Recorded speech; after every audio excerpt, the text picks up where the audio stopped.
an Unspoiled Network podcast. This is Spoil Me, covering Broadchurch, Season 1, Episode 3.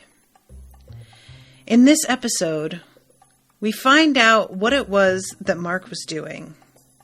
I think we all probably guessed that it was an affair, but I was puzzled as to why he was so determined to keep it a secret, and his explanation makes some sense.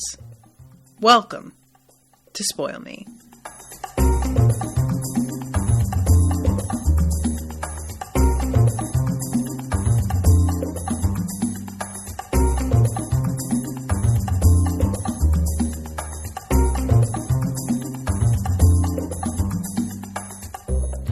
Welcome to the show, everyone. I am Natasha. Thank you very much to Jaime for commissioning this episode. Forgive me, Jaime, for being so late. I had some computer issues earlier, and it really is a testament to how excited I am to record about Broadchurch that I actually am here right now instead of pushing it off until tomorrow, which I did consider. But I just really, it's been a while since the last episode. I think it's been a little over a month, and I'm really enjoying the show so far, and I can't wait to watch the next one. So I really just wanted to get this done so that I could immediately go and begin watching the next one. So, you know, earlier this episode, and you guys, again, it's been a minute, and I had only watched 2, so if you guys can help me with names again. It's Mark that is the husband. Wife's name, is it? I feel like it's with a B, but then I keep thinking Sarah. But there, you know, I had been saying previously that if he was having an affair, I didn't understand how Jesse says Beth. Is that the wife's name? Okay. Thank you. I was really like, how could you possibly be willing to let people think that you killed your son? Be willing to like look that suspicious just to cover up that you had an affair. It's one of those things that I don't even have a problem with it in terms of it being like, well, that doesn't sound like something somebody would do. It does. It does sound like something somebody would do. It sounds like something a foolish, short-sighted person would do. Somebody that I deeply do not understand. But it does sound like something that somebody would do. So while I was simultaneously like, I on the one hand, what the fuck are you doing? And on the other hand, is that really it? That said, when he gives his explanation later, and I'll read like verbatim what it is that he actually says, as to why he was so worried about this getting out, I was like, okay, you know what? That actually kind of works for me, because I am not from a small town. Like the most experience that I've ever really gotten with living in a small town is living here. And it's not my small town. I didn't grow up here. I don't have any history with people here. So it's not the same at all for me as it is for Owen or even some of his other friends, because Owen only moved here when he was like 9, I think. And a really truly small town, from what I hear, is a nightmare in some ways. Because of, you know, think high school and how things worked in high school. One thing happens to you that's particularly humiliating in 7th grade, and you get a nickname, and you have that nickname until you graduate and go to college, where thankfully people don't know who you are.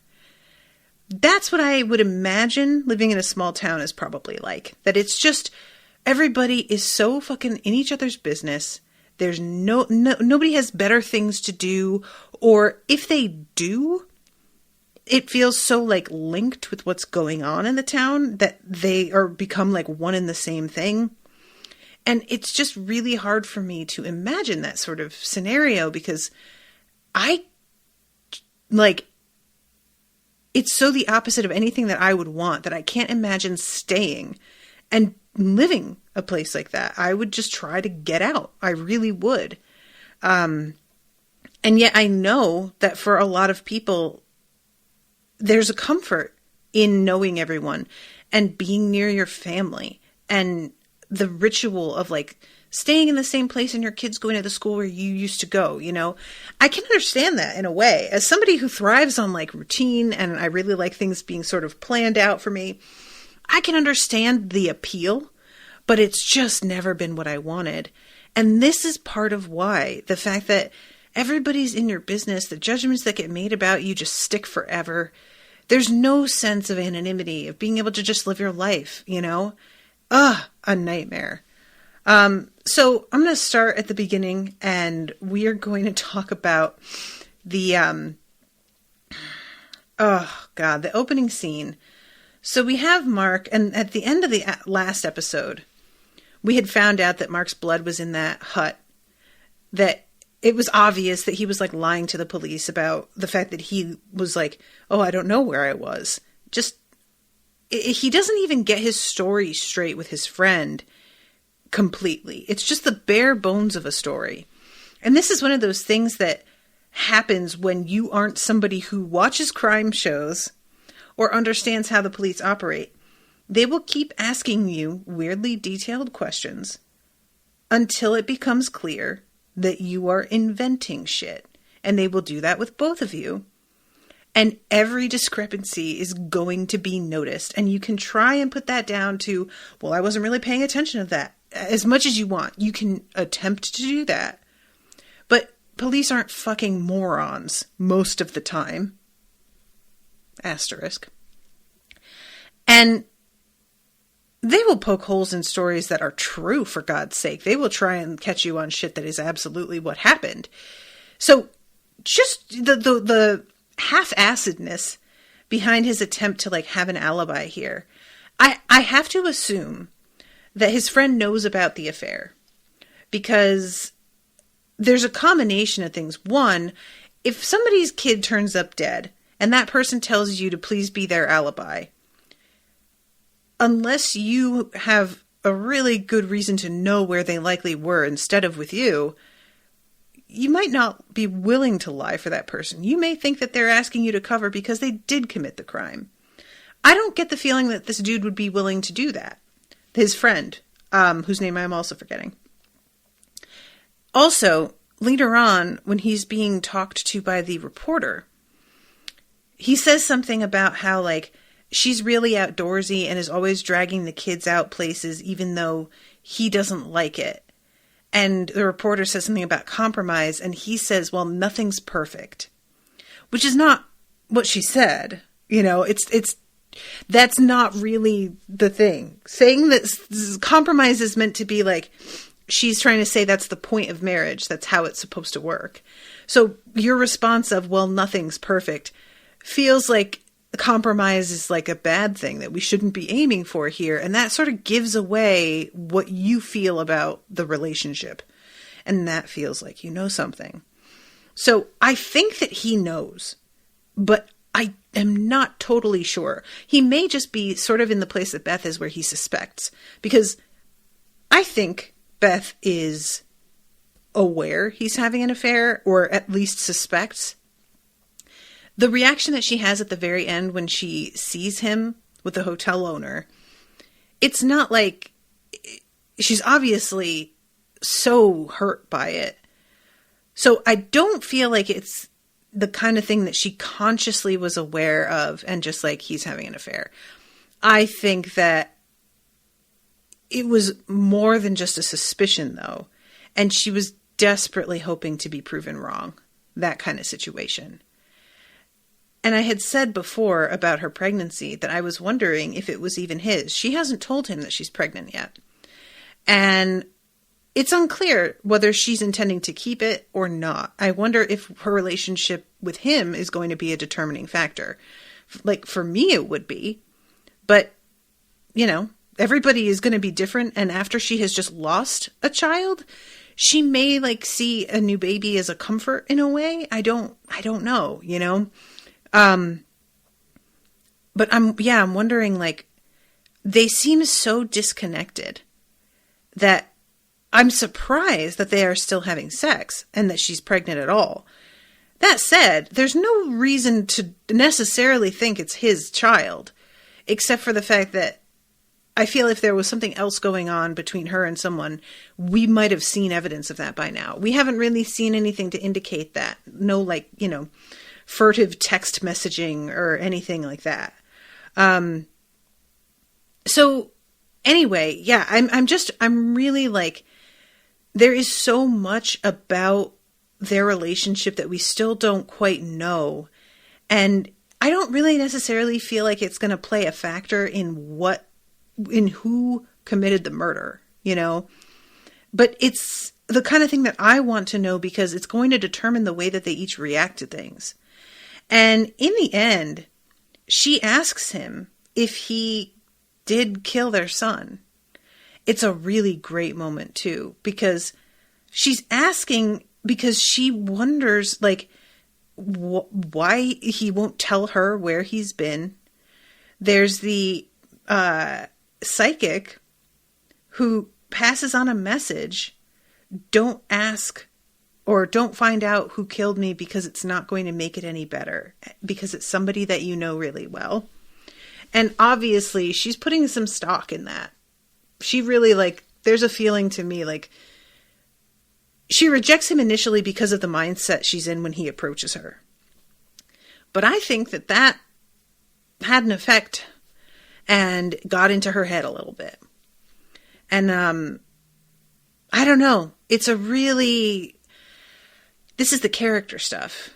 And I really enjoy when a mystery is able to lean into things like this that I don't actually think matter in terms of the main plot. I think it matters in terms of what everybody does in response to things that happen afterward.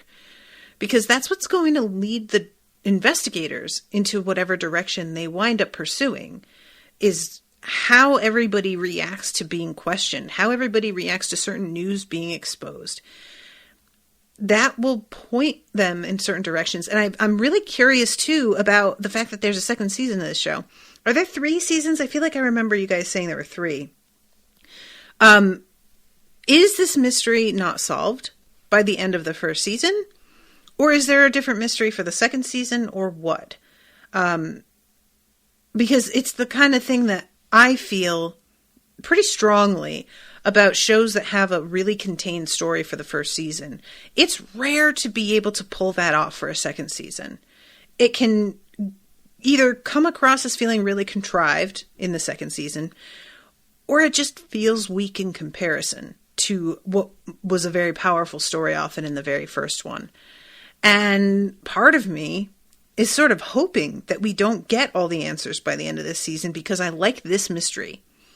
And I feel like if they can draw it out without it being cheap, that I would enjoy in its way, even though it would drive me nuts,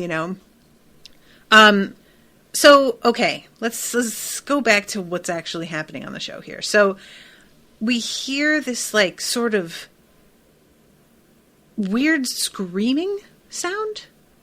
And there's a close-up of Mark in bed next to his wife, who is taking this drug. And I don't know what this is, if you guys, like, if you know and you want to help me out with this. But there's the screaming sound, which sort of seems to wake Mark up. It's unclear if this is, like, really a sound that's out there, or if this is in his head, like a dream that he was having. I think it was out there, and that it woke him up, and it was a literal scream that was out happening. Let's see. Temazepam. Take 1 tablet at night, so it's like a sleeping pill. So maybe that's meant to explain why the screaming isn't waking her up, is the fact that she took a sleeping pill. And also that's interesting that she is taking sleeping pills. That there could be any number of reasons for that, but what's that about?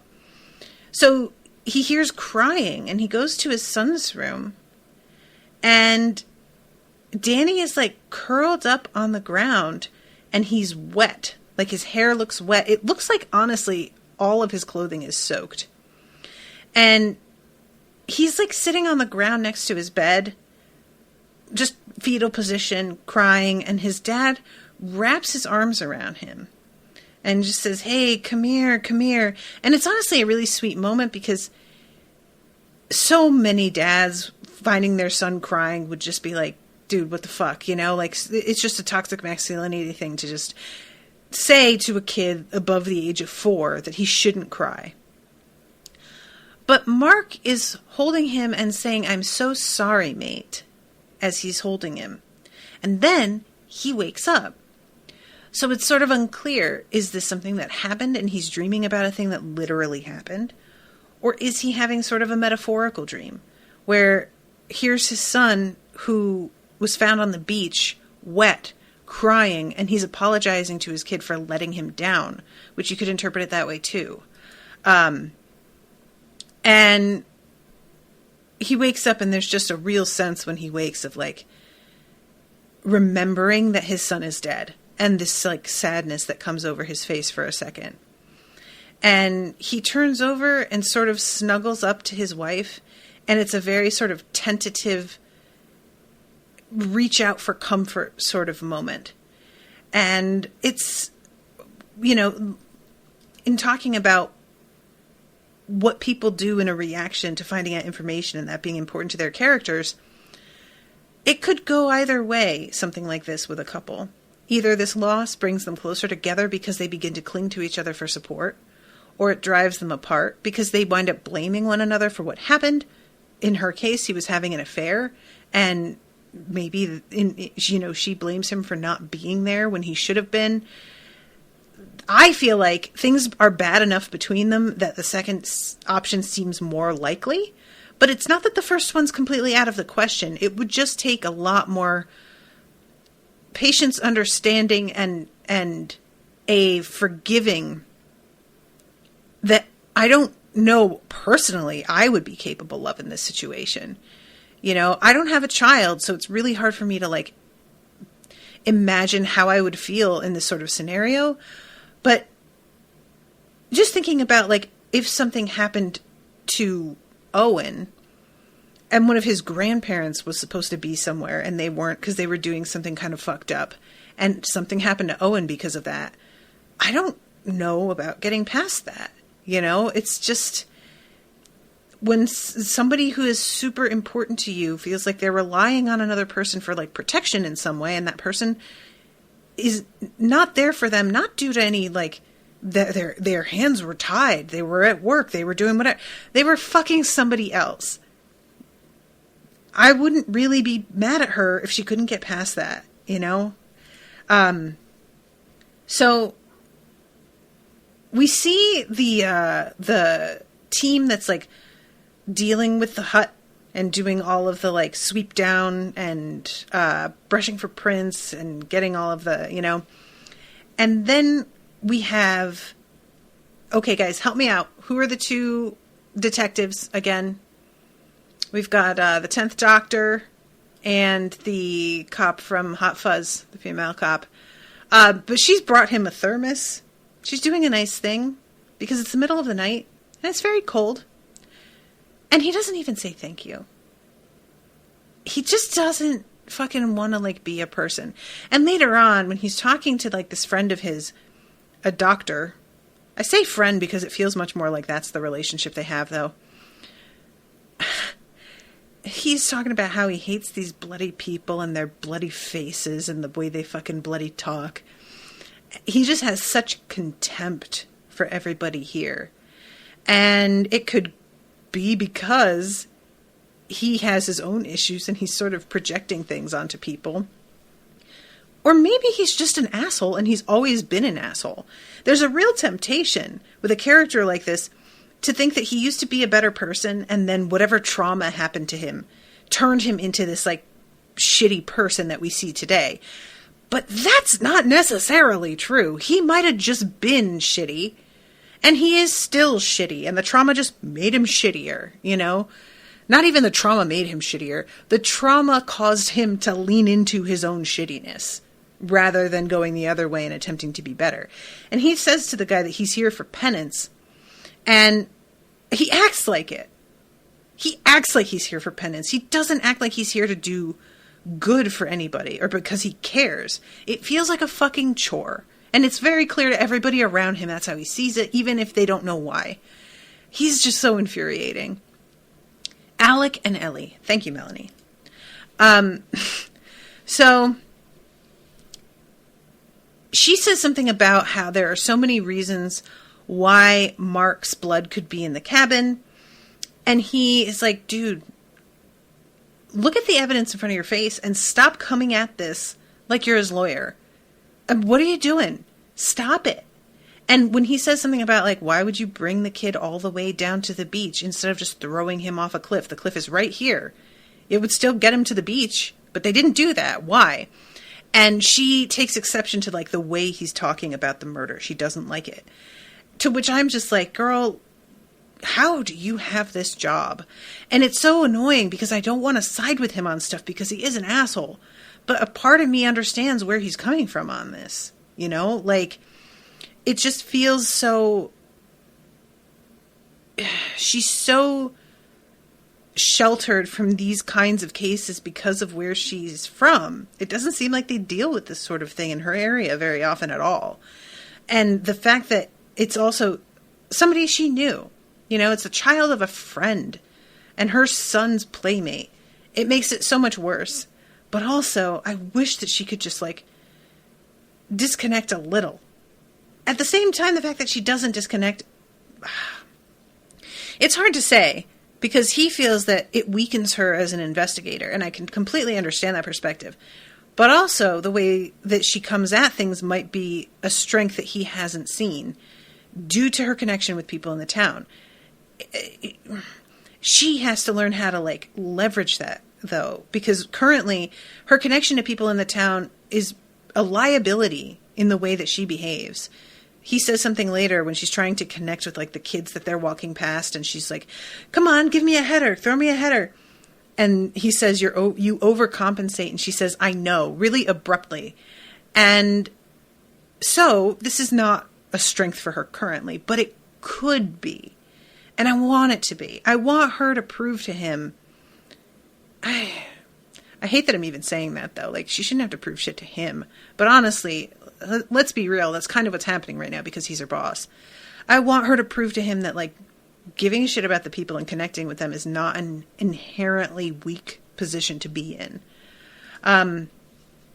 So,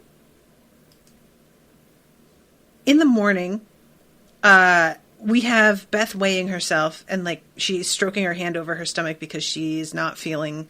She's wondering about her pregnancy and whether or not it's, like, visible yet, I think is part of it.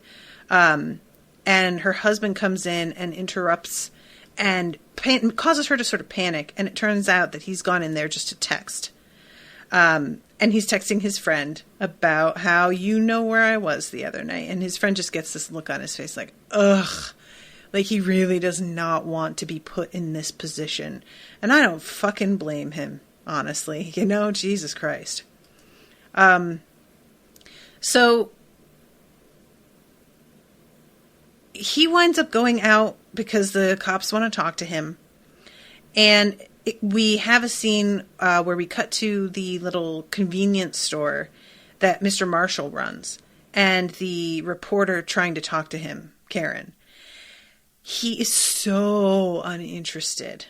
It is kind of amazing how completely he shuts her down.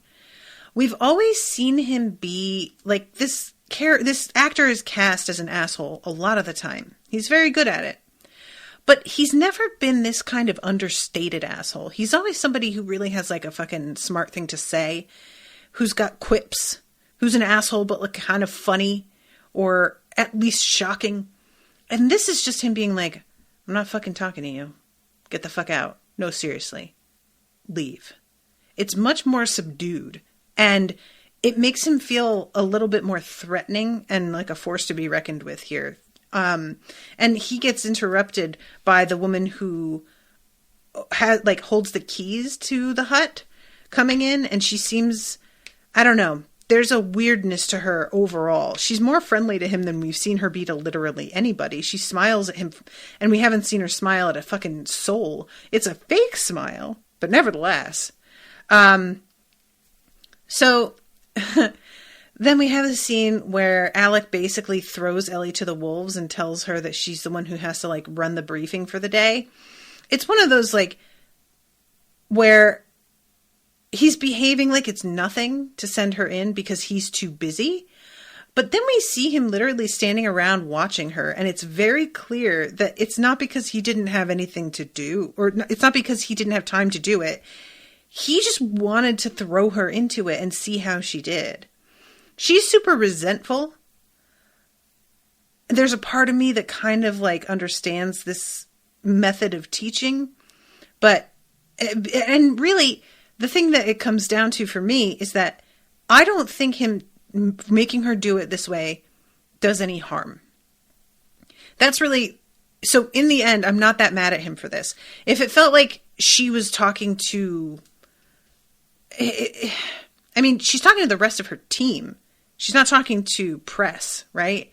So if this were going to make the investigation look bad because the press was getting a hold of her stuttering and not really knowing what she's saying, that would be different. But this is their own people. So I feel like trial by fire, like you kind of, otherwise somebody like her, because she sounds a lot like me at times, might overthink this and over prep for what should be a pretty simple communication. I don't know.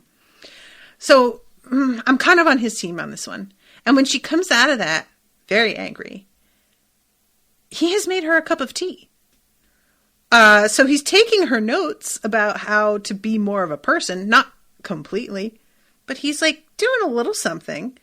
And she says, because I'm not running to arrest Mark Latimer, I'm being thrown to the lions.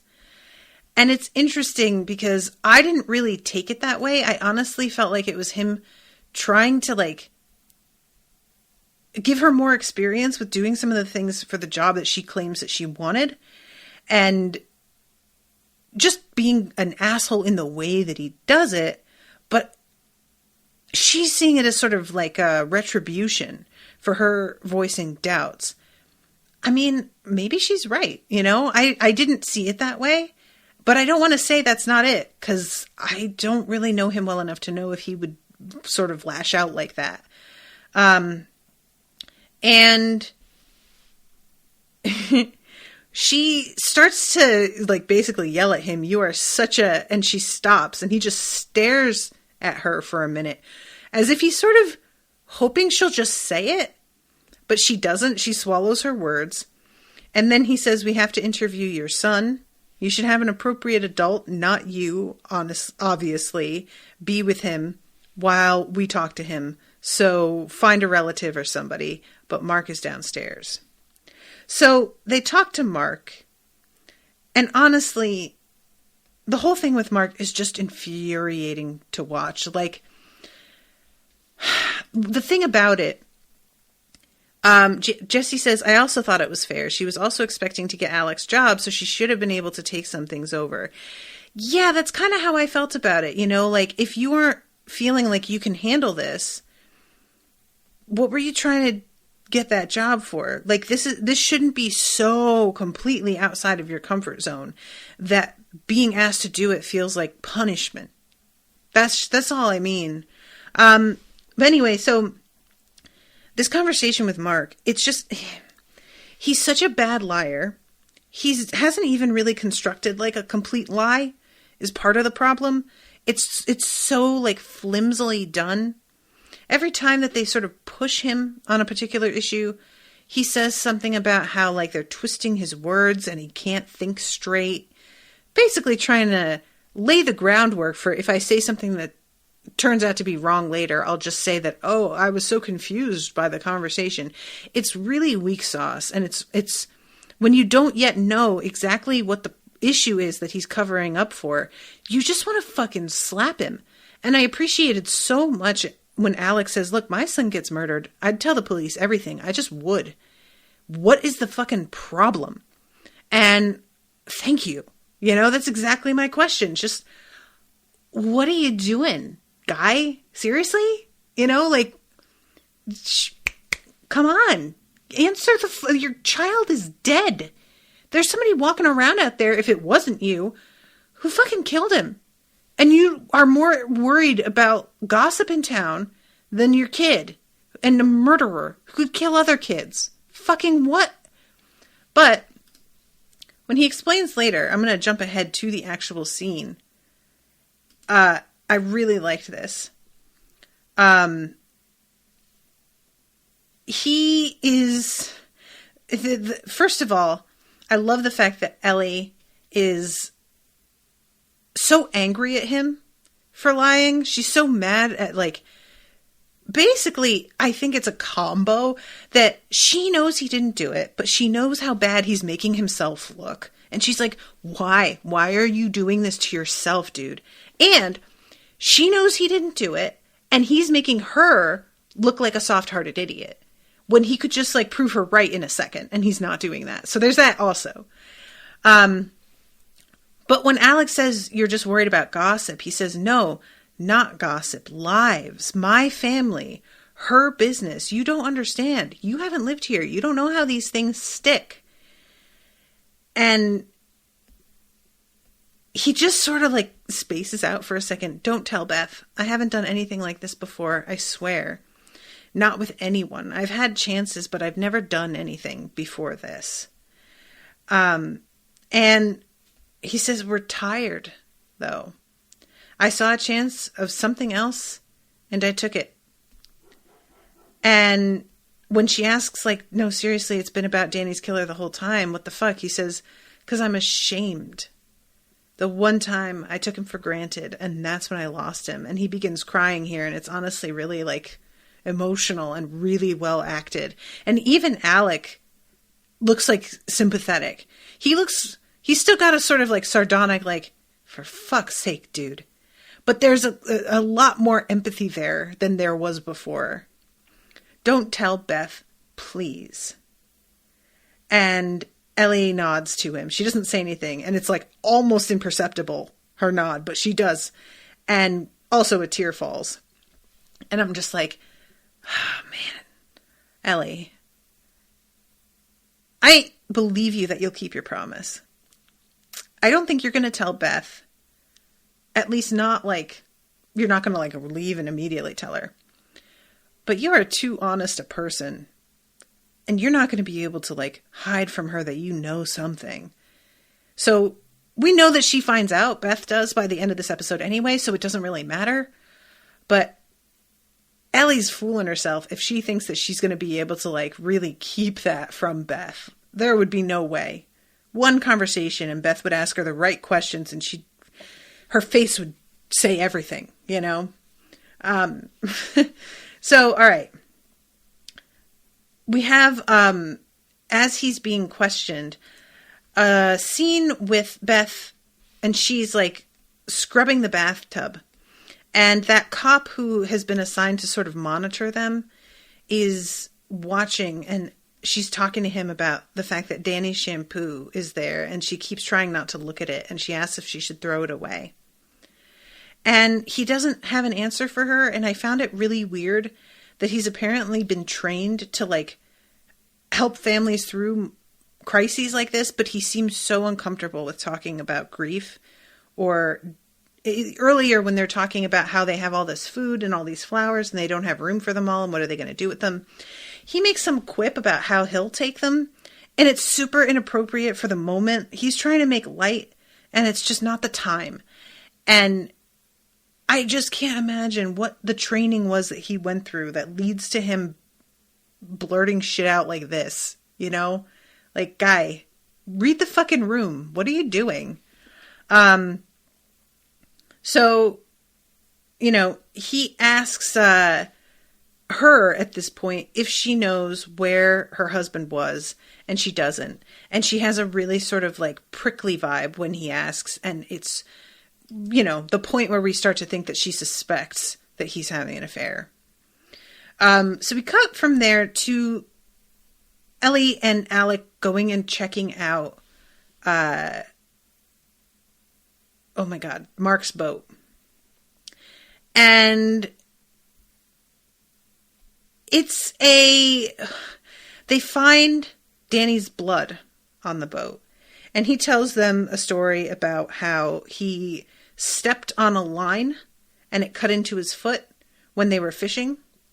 And it's certainly like a plausible story. I mean, you know, you can get hurt easily in a boat when you're around a lot of sharp tools and whatnot. But combined with the fact that he has been lying so much, it just looks really, really bad. And I should mention, when they go to, because they're like in the bay, I suppose one would call this. At this point, Alex says something about how he doesn't like being on the water, to which she's like, we're barely, what? Really? She like gets to the boat and she's leaning over and offers for him to like get off of their boat onto that boat. And he doesn't want to move. He says that, you know, it only needs one person to investigate. It's fine. You go on ahead. But when they come up against his boat, which is a little like yellow and white number, it's docked next to a bigger wooden boat, a much more old-fashioned looking boat. And at the end of the episode, there is a boat on fire. And I wonder if it's this one. I don't remember I don't remember any details. I'll see once I get to the end of this. I'm watching it as I'm talking about it. Maybe there'll be a detail that I recognize that makes me go, yeah, that's definitely the same one.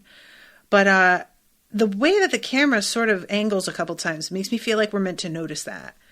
But it would be very easy to not notice it because you don't understand the relevance at all. She finds the blood. They go and talk to the woman in the caravan with the dog, the fucking unpleasant monster of a woman. She says that there was no job, that, you know, Mark's lying about having been up here. And she's just super unpleasant. I thought Ellie being with him might warm her a bit, but it doesn't seem like that has any effect at all. Ellie doesn't seem to know her. I was forgetting because Ellie knows people around here, but I don't remember if she lives in town or not, because she's from the regional cops, if I'm not mistaken, sort of like the county, you know? But I might be misunderstanding that. But anyway, this lady, we finished? She's just such a dick at the end, the whole thing. And she just slams the door in their face. And I love Ellie's look at Alec, what the fuck? And Alec just has this resigned, yeah, there that bitch goes sort of face again. So at this point, Beth is just feeling overwhelmed. She's sick of being in the house. She's sick of being surrounded by stuff that's reminding her of her kid. And she decides that she is going to go out and try and go to work. And it doesn't go well for her at all. She shows up at work and immediately her boss is like, no, seriously, what are you doing here? She tries to be sympathetic and say my heart is breaking for you. And Beth just snaps at her and says, I don't fucking need broken hearts and I'm not 12 years old. What are you doing? But at the same time, I really understand where her boss is coming from. And she's trying to watch out for her mental health and be you shouldn't be trying to work through this. But I can also, as somebody who tends to bury themselves in their work when things are going wrong in their life, I really, really understand why Beth is doing this. I'd be lying if I said that I wasn't going to, I have had so many moments in life where I could take some time and I choose not to due to something happening. And it's almost always due to the fact that if I take some time, I am positive that all I'm going to do is sit around and cry all day. And what fucking good is that? It's just this, it just feels so pointless. And it's not. Sometimes you just have to let yourself feel and get through it. But letting yourself feel and get through it is a very different thing when you my father dies of a heart attack. And there's closure, and you know what happened. And it's, she's in a position where they don't know what happened. It could be her fucking husband that did it. Her whole life is a fucking open-ended right now. Crying to get through it doesn't work the same way when there isn't a period at the end of the sentence. It just doesn't. So distracting yourself until you get some answers just makes sense to me, you know? So she storms out of there, and she walks down to like the beach area, the cliffside area, and she's sitting on a bench when she is approached by the psychic. And he is trying so hard to like ease himself into this conversation.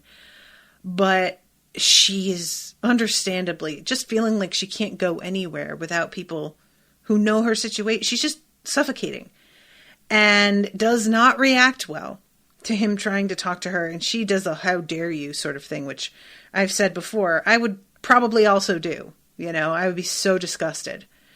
And that is sort of the end of things with the psychic until far later. So then we have the scene, I'm trying to remember, it's Nigel and he's talking to Ollie, right? Nigel is the one that's with the, reporter Karen. He is coming to question Ollie. And this is when Ollie sort of like let slip a little bit too much about the marriage not being happy between Mark and Beth. About the fact that Mark, like, you know, he's been working with him for 3 years, and Mark trained me up. Everyone says you're the go-to man in town. That's down to Mark. Keep it simple. Life's complicated enough. And, you know, basically there's this moment at the end of this conversation. Nigel sort of says something to him. How's your mom now? Oh, no. Ollie says that to Nigel. Yeah, she's all right. And he says, all sorted now? And Nigel just says, yeah, pretty much. And it's a weird, do we know what this is? Or, like, I just want to make sure I didn't miss anything. I don't feel like we know what this is, right? I'm real curious now. He gets a look on his face like he really wishes that Ollie had not brought this up. And I can't tell if it's just because he personally doesn't want to talk about it at all, or if it's just because Karen is there. I think it's because of Karen, because Ollie behaves as if he doesn't expect Nigel to be upset. And it could just be he's tactless and doesn't think that through. But I don't get the impression he's that bad, you know? So I think maybe this is something he's a little ashamed of, and he just doesn't want... I don't know. Maybe it's just the fact that he, like, put the story out there on Twitter, and so his mom's mad at him, but it doesn't feel like it's something that simple. So we have a scene with Ellie's husband, and I don't remember his name or his son's name, but they are hanging out at the skate park, and he tries to get his son to go and, like, you know, enjoy himself for a little while before he goes and gets questioned by the police. And it's a tough moment that I think illustrates Mark's position really well. His son goes down there and he's intending to, like, just, you know, skate and sort of blow off a little bit of steam. And instead, all of the kids descend on him asking questions about his friend's death. And, like, were you with him? What happened? Do you think it was his dad? It's interesting to me too that they ask that specifically. Do you think it was his dad? Like, it's an open sort of secret that it's an open secret that he hit his son, or they just know that his father was arrested and they're just thinking they're going off of that. Were you with him? How'd he die? Is it his dad? Blah, blah, blah. I'm trying to see. And I love Ellie's husband is standing off to the side watching.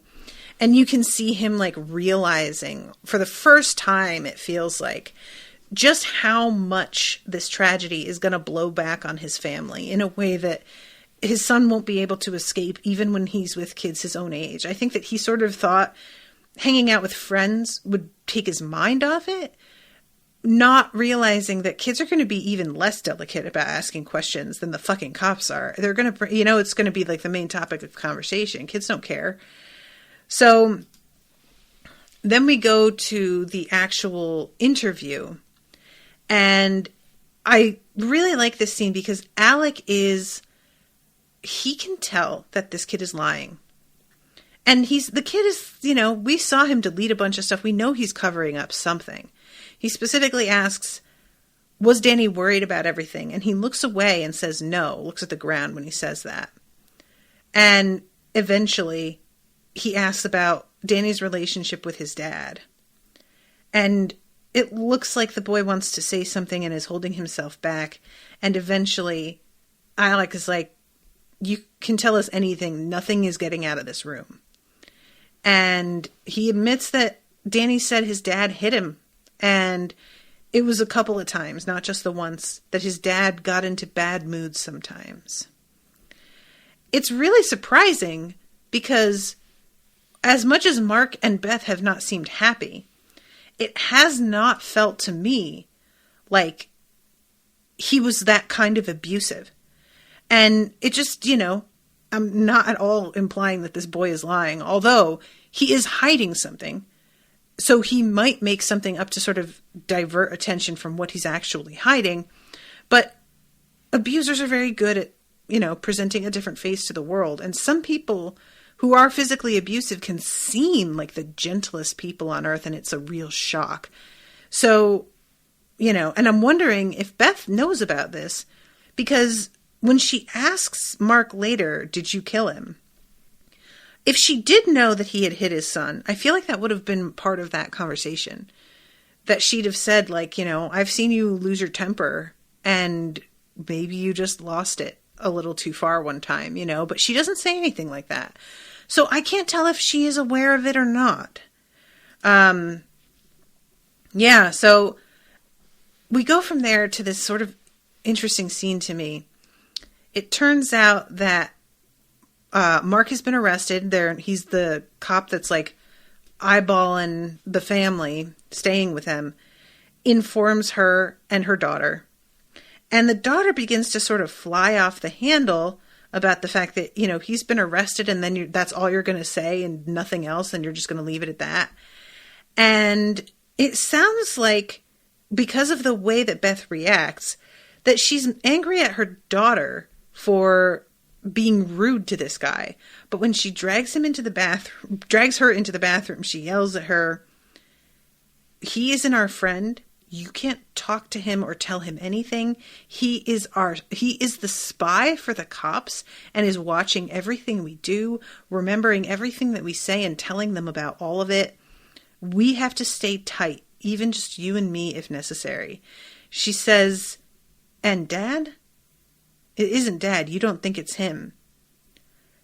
And admirably, in my opinion, Beth says, you never really know anyone.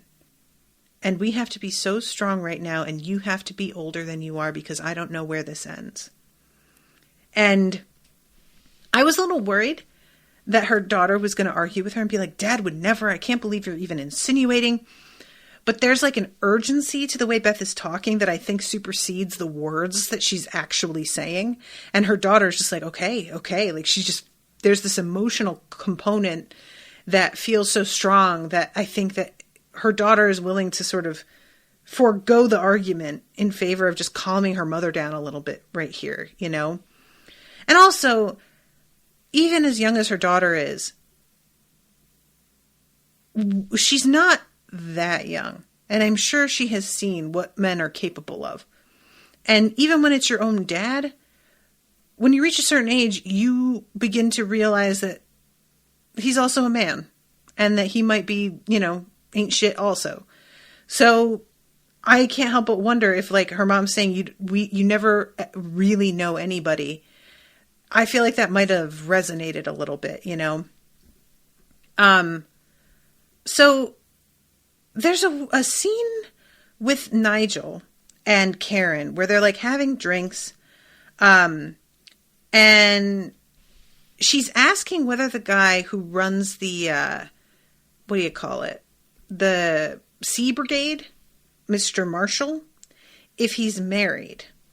And when she's asking, Nigel is sort of like, there's a look on his face to me like he doesn't like her even asking this question. But they get interrupted by his boss, Maggie, I think. And reminder, she was extremely aggressive and unfriendly to Karen when Karen wanted a desk in their place. And she sits down and she says, I saw you come in from across the road, but had your boss on the phone with me. He's been trying you with no joy. He had a hunch you'd make contact with the local press. And this looks bad because she has promised Nigel like a leg up wherever she works in exchange for him helping her.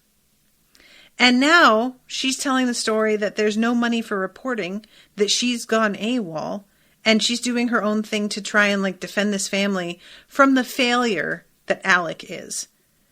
And she's sort of trying to make it seem like this is a noble thing that she's trying to do. And it just really feels like she's trying to scoop. And she's framing it in all kinds of different ways to make it seem like it's this altruistic, And Maggie is really eyeballing her as she's like explaining her side of things. She has a very sort of knowing look. I reported on Sandbrook. I was in court when the case fell apart. Alec failed that family. And I saw it happen, and I'm worried he's going to do it again here. I'm really curious about this, guys. Like, we don't get any more this episode about what happened with him. The only thing that we get is him talking to his doctor. And his doctor's basically telling him that whatever it was, like checkup that he had or, something like that, he is not doing well and he really needs to fucking cut back on the stress. I went through all the results you sent me and it's not good, is what he says. Excuse me, goodness. You've got to change all of this. No stress, no pressure, nothing that'll cause unnecessary exertion. And Alec just says, I can't. If you don't, you'll end up dead. And what the fuck happened? Because this doesn't sound like just, I'm overstressed. My cholesterol's kind of bad. This feels like something much more acute. I don't know what that, I don't know. He even says you can be invalided out. Wow. It's that bad. Does he have cancer? Does he have like a heart problem? But there's something that's, I don't know if it's related to whatever happened in the last case or if it's a whole separate thing. I don't know. But yeah, this is when he goes on his whole tangent about, I hate the air, I hate the sand, I hate the stupid people, I hate the way they work, I hate their bloody, smiley, bloody faces, I hate the never-ending sky. And that's when he says penance. So, Mark comes home. And, that happens after. First, we have the priest, whose name I'm forgetting. And he is offering to, create a memorial for Danny. And he sees that Beth is really having a hard time. And he does he's with the Lord, he's in a better place. Which is one of those things that, obviously she has enough faith that means something to her. For me, I hated that when people said that to me. I don't believe that shit. I just don't. And I understand that you mean well by it, but literally don't.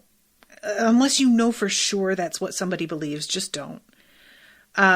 So she then says, ask him to give me a sign. I just want to know that he's okay. Tell God that I want a signal.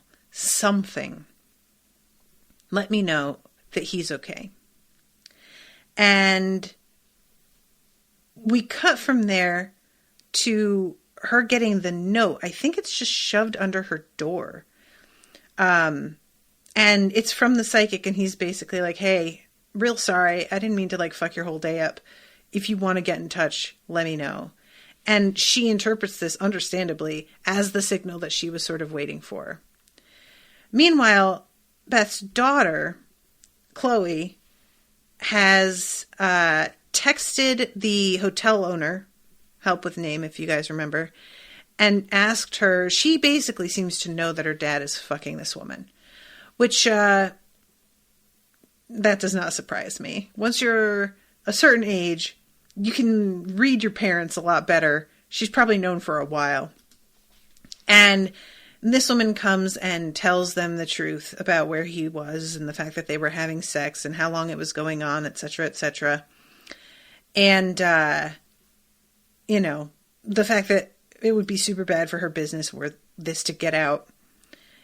And then we go to the scene with the psychic. And it is an interesting thing because he's like, you know, he says, first of all, that he has a spirit guide, which is like, again, the kind of thing that I'm like, I guess I could see that that's a real thing, but it sounds so fucking hokey, I can't. And he names a couple of things like, do you have a relative with a P or an R in their name who plays the piano, which is, again, such a broad, you know, like, but she says it doesn't mean anything to her. And he's like, well, okay, that's no problem. Sometimes wires get crossed. And eventually gets to the message. He wants you to know that he is okay. And that you have to stop looking for the person who killed him. Because it won't help. The person who killed him is somebody that you know really well. And it's just an awful moment. Like, it's just your worst nightmare, you know, to find out that sort of suspicion. And you can't, like, kid, you can't tell your mom, it's somebody that you know really well. Also, don't look into it any further. You can't live like that, knowing somebody super close to you did something like that, and just let it be and not figure it out. Like, come on. There's no way. You can't stay married to a person that you suspect might be the one. You can't, like, keep going out with friends thinking maybe it was one of them. Like, you can't live like that. So I understand him, like, wanting to deliver this message, but also, like, yikes. I feel like this is just making shit worse, dude. You know? I don't know. Yeah, it's a terrible moment. I really hated this. So Mark gets let out after they finally, like, get the truth out of him. And he goes home. It's a weird moment because he's hugging his daughter and looking at his wife over his daughter's head. And he doesn't know what she's thinking and suspecting. So he's smiling at her in a way that's meant to be supportive. But when we know where her head is at, it just doesn't feel appropriate right now, you know? So later on, she asks him if he was the one who did it. And he storms out of the house. And she follows him and catches him with the hotel owner. And, like, the hotel owner basically is like, dude, this is it. Like, we cannot keep seeing each other after all this has happened. And it's just this, because he tries to say this doesn't change anything. And she's like, are you fucking high? Like, of course it changes literally every single thing. What are you talking about? And when she says that, there's a look on his face like, he knows that, like, good and damn well that she's right. He was just hoping that she would let it go, you know? And it's hard to tell, you know, I really do think that they had developed actual feelings for each other, but it's hard to know how much of that is, like, real and how much of it is just a sort of attachment that can happen when you're lonely. And they kiss and she walks away, and then we see that, you know, Beth saw the whole thing. That's how the episode ends, but I do want to double back and talk about something that I found pretty funny. Ellie calls her husband, and, you know, after the questioning with her son, her husband was like, your boss is kind of a fucking prick, huh? And she's like, he really is. I just don't like him. And when she calls him here after having had a long, tough day, he says, why don't you kill him with kindness? Isn't that what you do? And she goes to her desk and she's like clearly got a plan here as to how she's going to approach this with Alec. But he sort of like comes out of nowhere with this whole other thing that he wants to talk to her about. He says, reconstruction Thursday night, 1 week on. Your boy Tom, he should do it. He's the best choice. And she says, I don't want him to. He's lost his best friend. That could traumatize him for life. And Alex says maybe he should be allowed to decide. And she's like, I'm his mom. No, he's a minor. I decide. What is...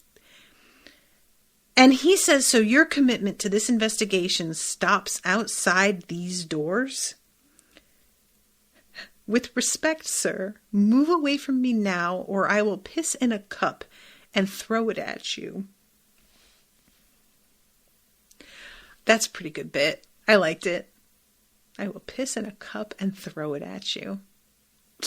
I would love it. Have you guys ever seen that video? I think it was like a Waffle House, and a woman came in and she wasn't like a customer, but she needed to use the bathroom and they wouldn't let her.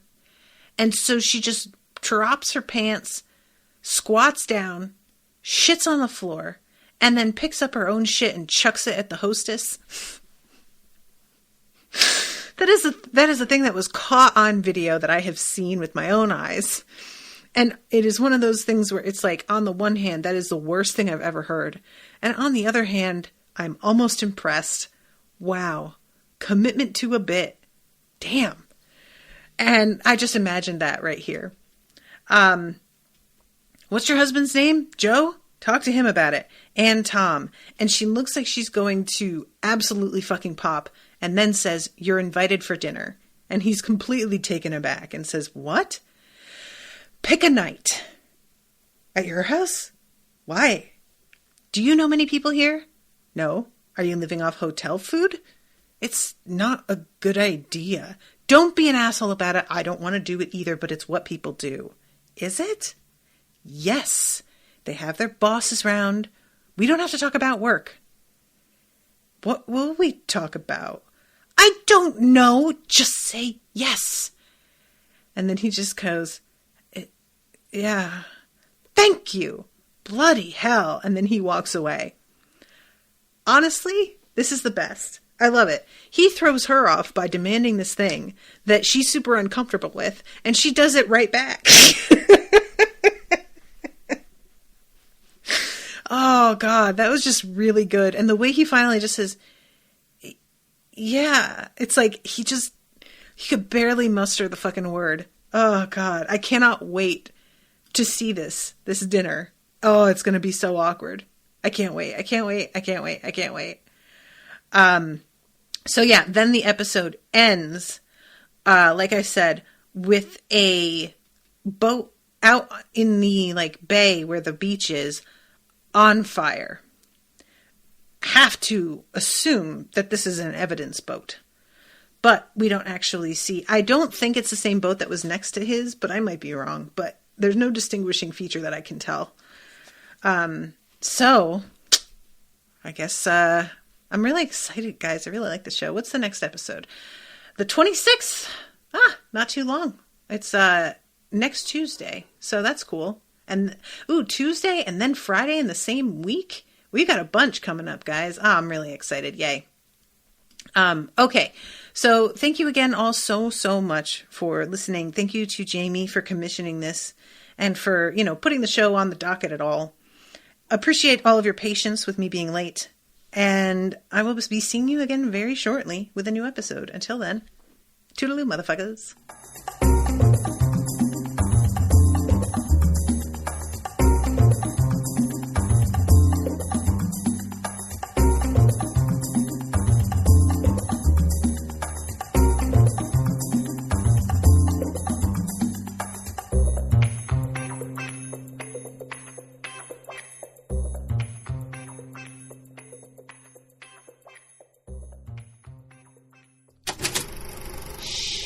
That was an Unspoiled Network podcast.